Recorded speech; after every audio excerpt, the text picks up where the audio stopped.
जी नाज़रीन, इस वक्त आप देख सकते हैं कि गिलगित बल्तिस्तान के चीफ मिनिस्टर खालिद खुर्शीद साहब इस वक्त प्रेस क्लब पहुंचे हैं। आप नाज़रीन इस वक्त स्क्रीन पे देख सकते हैं गिलगित बल्तिस्तान के पीटीआई के टाइगर खालिद खुर्शीद साहब के साथ इस वक्त मौजूद हैं, नारे लगा रहे हैं। यहाँ पे बहुत पुरजोश नजर आ रहे हैं गिलगित बल्तिस्तान के।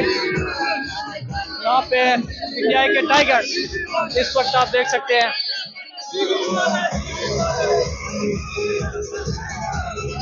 इस वक्त नारों की गूंज में चीफ खालिद खुर्शीद साहब को इस वक्त यहाँ पे प्रेस क्लब पहुंचे हैं।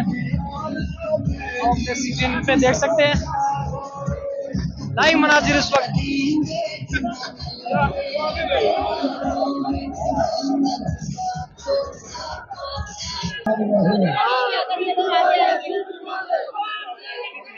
इस वक्त आप देख सकते हैं गिलगित बल्तिस्तान के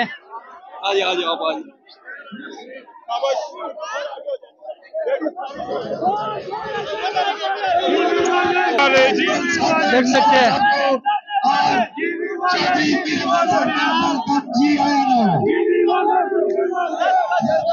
लोगों की बड़ी तादाद यहाँ पे मौजूद है। इस वक्त आप देख सकते हैं यहाँ पे लोग पुरजोश नजर आ रहे हैं। इस वक्त यहाँ पे जीबी का जो रैली है इस वक्त उस तरफ पहुंचे हैं।